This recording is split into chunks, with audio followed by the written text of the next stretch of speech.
Welcome to the Delicious Dignity Podcast. Let's settle in securely and ever so nicely into the brilliance of our own dignity. Welcome, everybody. This is a very special episode because this is a Q&A episode. And in case you didn't know, I am very open to receiving questions from our listener community and putting together episodes to answer those questions. So you can send those questions to me anytime and I will put in a listener Q&A episode for you. I'm really excited because today we have a question that is a very common question that I get with almost all my clients. And I also think it's one of the quickest ways to lose your dignity or give up your dignity because it relates to other people, specifically what other people think of you.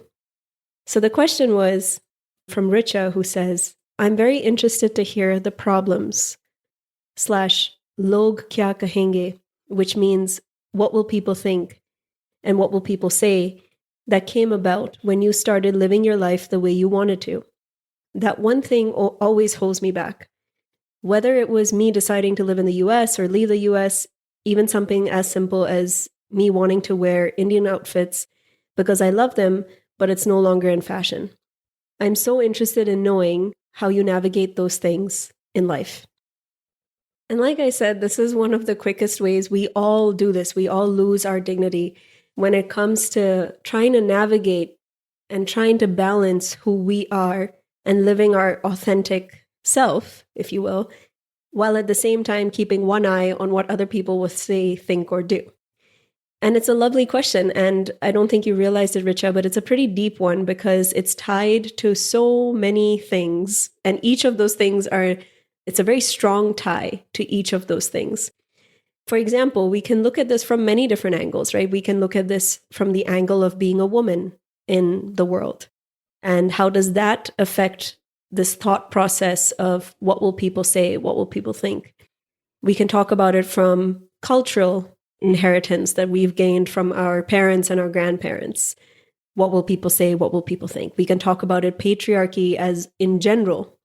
We can talk about the emotional intelligence of other people and how that relates to this thought of what will people say and what will people think. So we can look at this from many different angles. And I've already looked at it and explained it from the angle of all the different thoughts I have of what other people will say or think about my podcast in the first episode of this podcast. And you can see how I navigated each question and each thought that I have. And also, a future episode, it'll come out in like 1 or 2 episodes from now, is an episode that I'm doing about the difference between real, true feedback versus projections. What is the difference? Whom to trust, whom not to trust, what to take as feedback, what to leave behind. I will talk about it from that perspective. What will people say? What will people think from the point of view of what is feedback? What is projection? And so that's coming up soon. So for the sake of this episode, what I want to do is answer it from the perspective of safety. Safety as an energy and safety as a concept.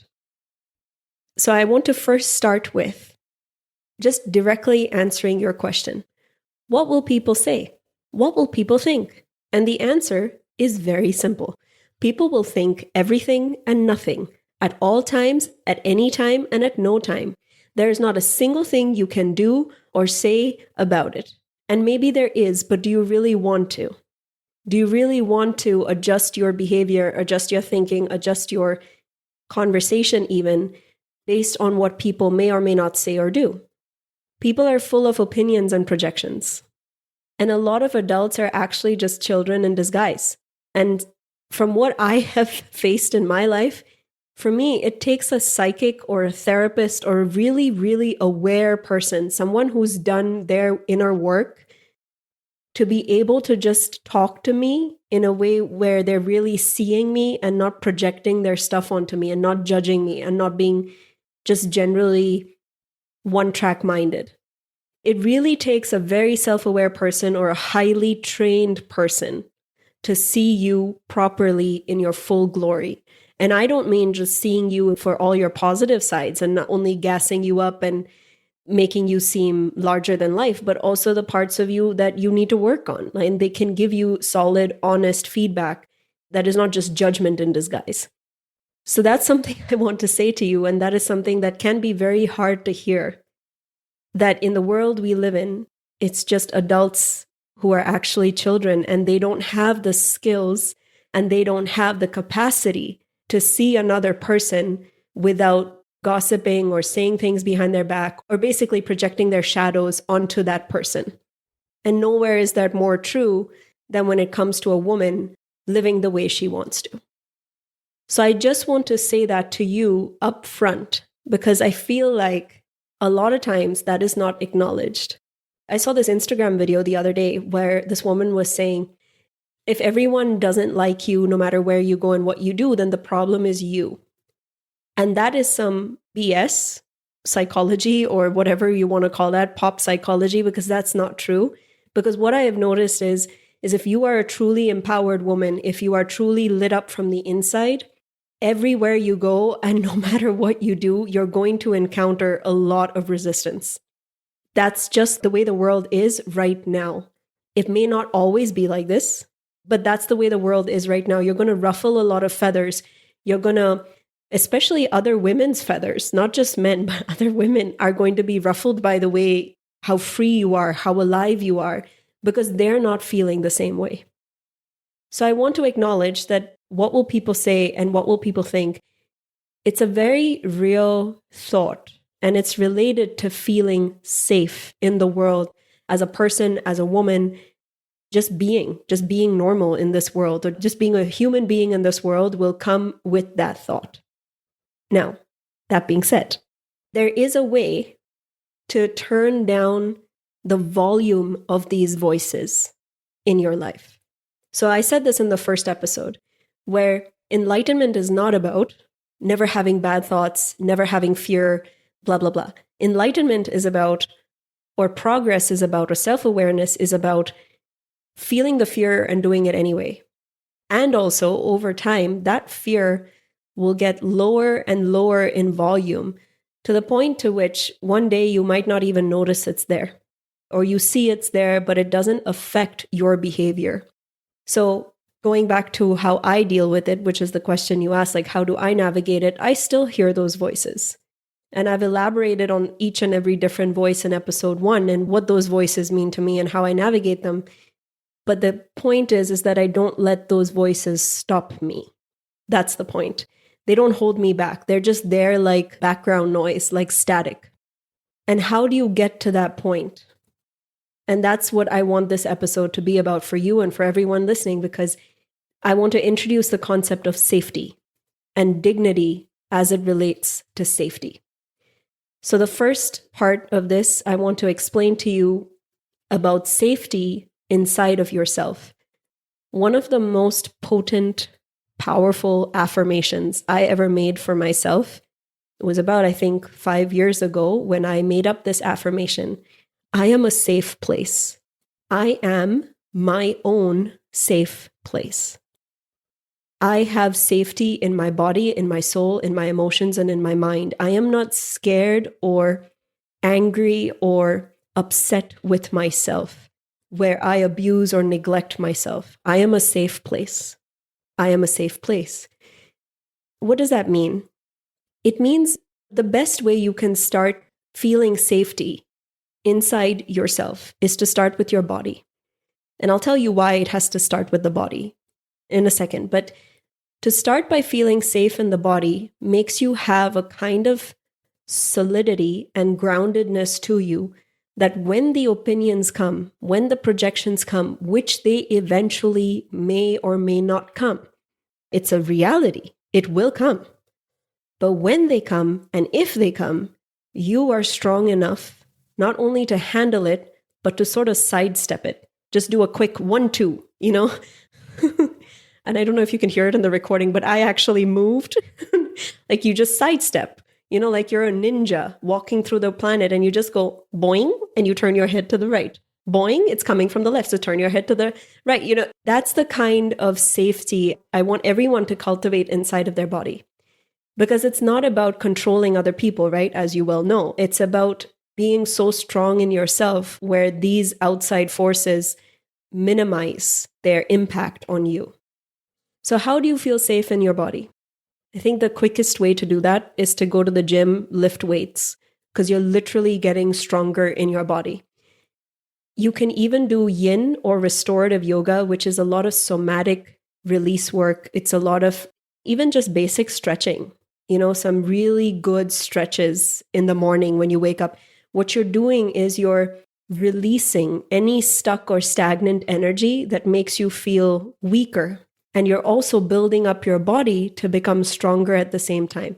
I have to say, I don't like yoga. So I know that's a very, very big statement to make, especially in this day and age, because when I would do yoga, at least the way it's taught in America, it did not make me feel good. In fact, it felt really nauseating to me. But yin yoga or restorative yoga, that type of yoga is absolutely incredible. And I've never seen a single person say that they don't like that kind of yoga.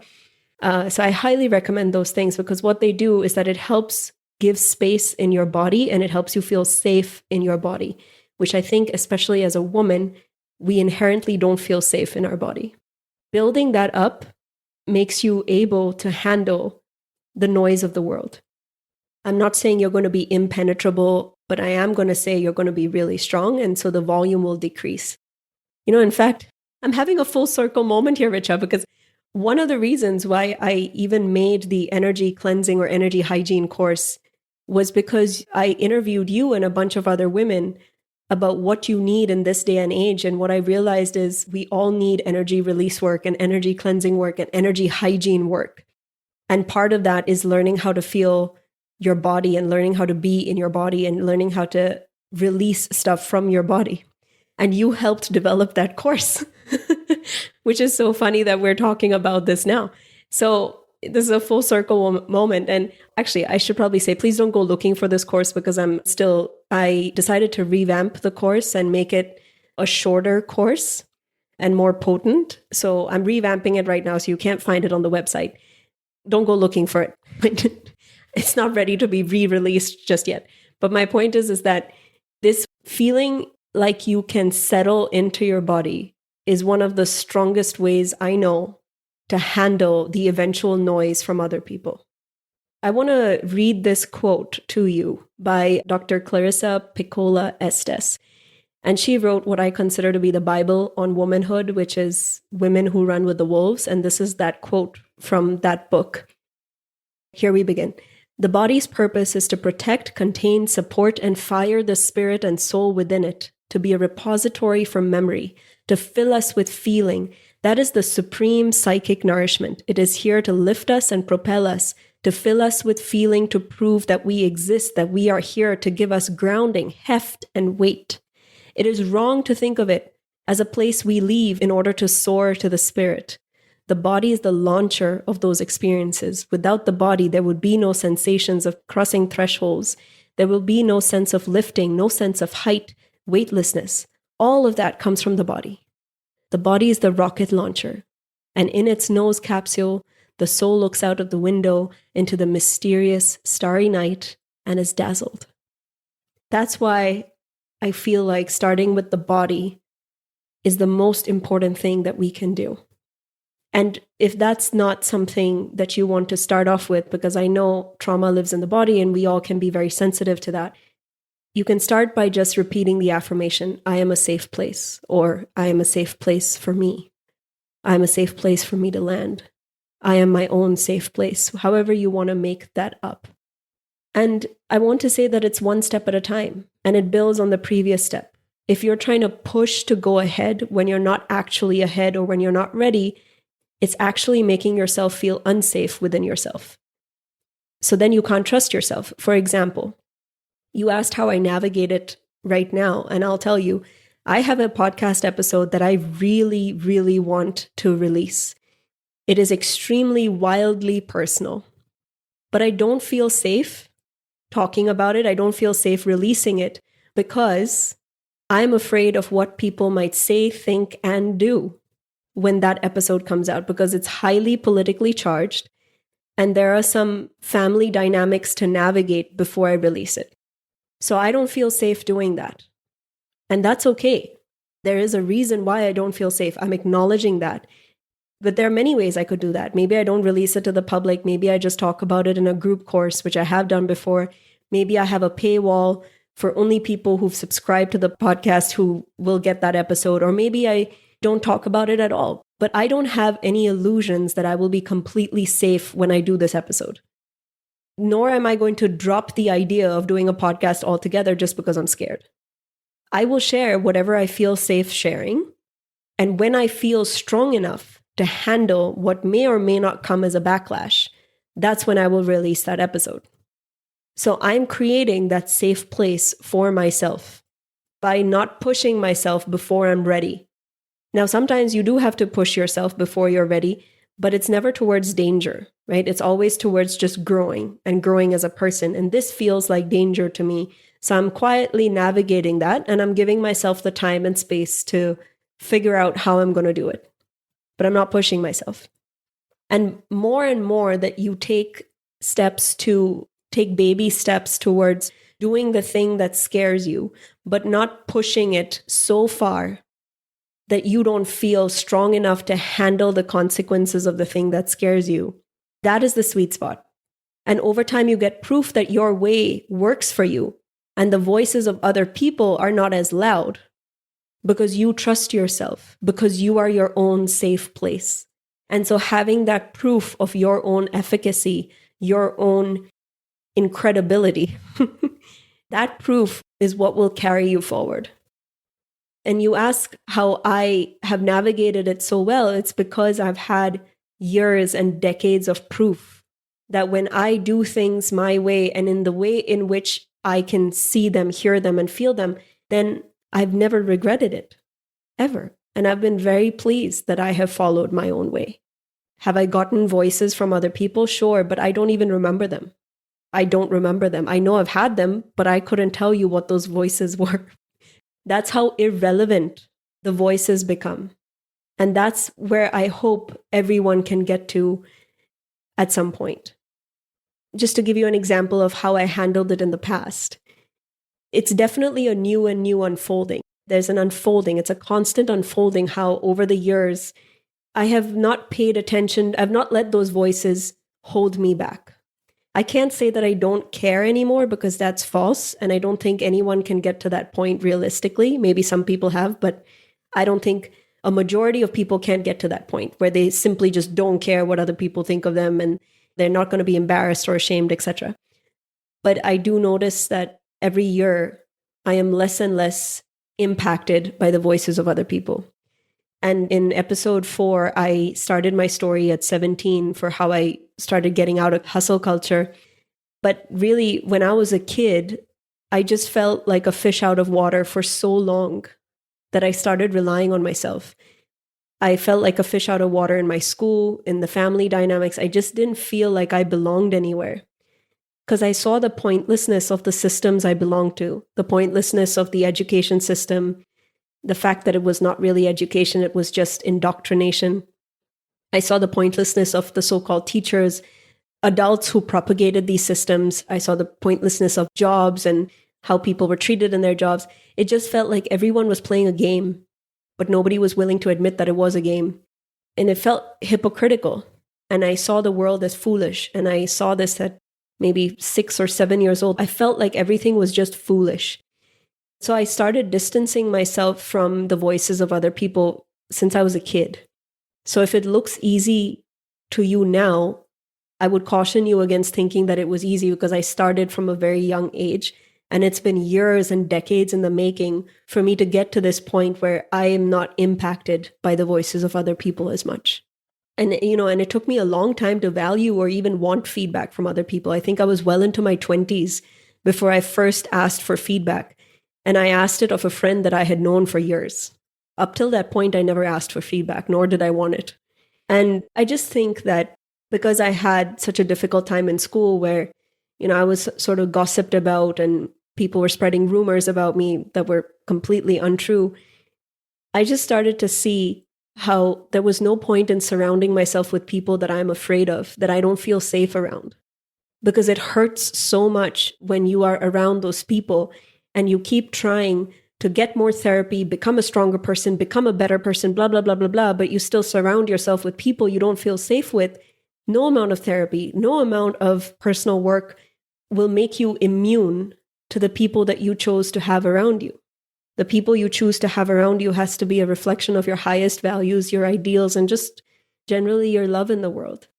So I learned this lesson really early on in life. Like I said, I started around maybe 6 or 7 years old. And I started to realize that there's nothing as pointless as living somebody else's life, because I'm a second-rate version of myself as opposed to a first-rate version of myself, because I'm trying to lead somebody else's life. I'm trying to be somebody else's version of me. And I did do it. As I said in episode 4, I did it. I tried to live the way other people said I should live, and it didn't work. And the other caveat I want to mention about the voices of what will people say, what will people think, I think just in general, getting older, hormonally, chemically speaking, biologically speaking, I don't know what happens to you as a woman, but there's something about hormones that when they start changing, you care less and less, and you don't feel so impacted by other people. And some of this is truly hormonal and chemical and biological. So there's that aspect to it too. And I don't want to ignore that and pretend that doesn't exist and only talk about it from a mental health or spiritual health perspective. There's a biological reason why I've gotten to this point as well. Okay. I think also when I was a teenager, because I didn't understand safety, I would either provoke people or situations subconsciously because I was footloose and fancy free and I didn't prioritize safety, or I would remain in a tight box. So I was either all or nothing. I was either on high alert or never alert. That was the hormonal imbalance of a teenage girl who did not understand that there is dignity in her safety. There is dignity in her feeling safe within herself, being self-assured and being filled with the proof of her own self-efficacy. I can't describe the word like self-efficacy, so you can Google it to see what I mean, but it's basically you do something, you see the proof of your own doing, and you are enlightened by it because you see the proof that it worked out. And that self-efficacy, I wish I had just prioritized that when I was younger, but I never really prioritized feeling safe within myself. And had I done that, it would have been a completely different life for me. However, not that I regret it, I had to go through it, but here we are. So that was my insight number 1, or my suggestion number 1, which is different aspects of I am a safe place. I am safe within myself. I am my own safe place. And as we go down the road, I'm a safe place for other people. Okay. The second aspect of this equation is other people. So we started with you and yourself and that you are a safe place. Now we go on to other people. And in this ritual, if you will, in this second part of this ritual is identifying your log or your people. Log is the Hindi word for people. So identifying your people, the specific people. So you make a list of those people that you are most afraid will say something about you or to you or whatever. And you make a list of those people. Let's start with 5. And that's your first column. In your second column, what I'd like you to do is imagine or identify from past experience or from your own imagination the exact words and sentences and phrases that these people will use against you for whatever situation you're imagining. And then in the third column, identify why those statements matter to you. And I know this seems like a lot of work for people who don't like journaling or whatever, but the thing with journaling and putting things on paper is that you get to see what was formerly taking space in your mind.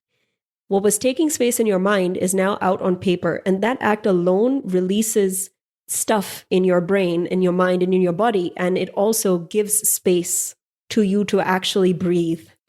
So you really do have to confront this, and that's part of the equation is confronting it by yourself, with yourself, so when it does happen, you're not as surprised or shocked or even bothered because you've already confronted this before, if it does happen. So you have to identify your everybody, your people, and you have to identify and confront the exact phrases and statements that you think they will make, and you have to ask why it matters to you. And when you're asking why it matters to you, ask the same question 10 times. So for example, let's say in my column 1, there is my friend, I'll just make up a name, my friend Amy. And in the second column, I am afraid Amy will say that I looked foolish doing this dance. Okay, and that's what I'm afraid that she will say. She will think I'm foolish. And in the third column, I have to ask, why does it matter that she says I'm foolish? Well, it matters because I will feel ashamed. I will feel embarrassed. Then I ask, why does it matter if I'm ashamed or embarrassed? Well, it matters because I will feel rejected and alone and unloved. Why does it matter if I'm rejected, alone, or unloved? So you ask, why does it matter? Or simply just why, 4 or 5 times for you to get to the juice or the seed of what it is you are thinking or feeling, of what you're truly afraid might happen.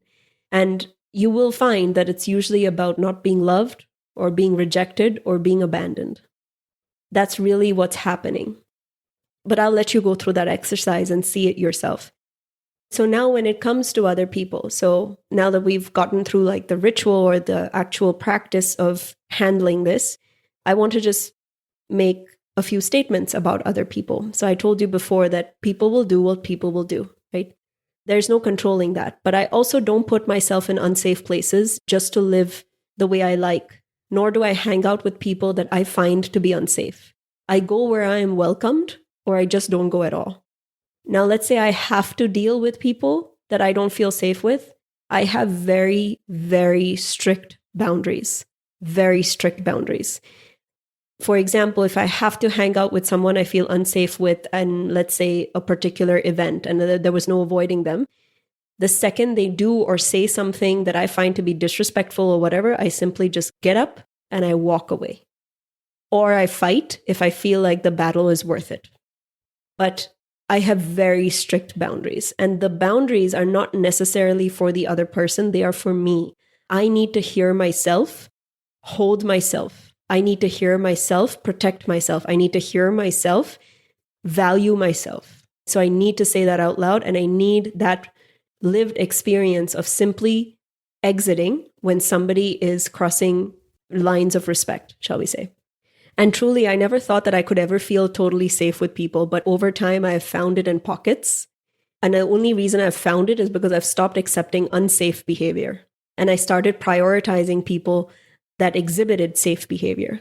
And what's paradoxical is that my threshold for safety also increased, because before in the past, everywhere I went, I would say, I'm not safe, I'm not safe, I'm not safe. And my alarms would misfire.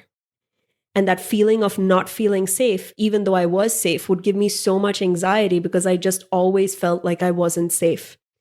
But because I started prioritizing safety with other people, prioritizing safety in myself, I no longer have those alarms of not safe, not safe. My alarms don't misfire. So my threshold for feeling safe in the world has increased. And now if I don't feel safe, it's more like, okay, I'm recognizing I don't feel safe. How can I ask for it? How can I feel it? And what do I need to do? Do I need to exit? Do I need to fight? What is it that I need to do? And based on that, I will act accordingly. You asked how I navigate it now. I just simply don't go where I'm not welcome. I don't go to places where I'm just tolerated either. So just because I'm tolerated, that doesn't mean I go there. Being tolerated is not the same thing as being welcomed and loved for your existence, you know? And that's what I have learned, that you have to be welcomed, not just tolerated. So yeah, that's my third angle to the question of how to stop yourself from being held back from the fear of what people might say, do, or think. I spoke about it from one angle in episode 1. I'm going to speak about it from another angle in episode 8 or 9. And from today's episode, I'm talking about it from a safety perspective. There is dignity in feeling safe. Just imagine that. Just imagine feeling so safe in who you are. And just ask yourself, Can you just feel how your dignity increases as a person when you just feel safe in who you are? When you not only just trust yourself, but you feel safe with yourself. You feel safe in your mind, safe in your emotions, safe in your own spirit, safe in your own body. That is a beautiful thing. And then from there, that place, you're also addressing how you navigate this world with projections and stuff that people throw at you. And maybe that can be the third part of the ritual. I wasn't planning on having a third part, but here it is to make a list of people where you feel like the energy is like they're throwing their arms open in a big, wide open hug and saying, welcome. Who are those people that you feel like that with? Even if you can find only one is fine. If you can find 10, great. Who are those people that welcome you with open arms? And try to surround yourself with those people as much as you can. And that will also build up your strength, because now you're seeing yourself reflected through their eyes, not just your eyes, but also their eyes. And that will build you up to be able to face the world as you need to face it. Okay. There's a part of me that doesn't want to end this episode because I know how important it is. And I know how I have felt through dealing with this, and I know how you're feeling.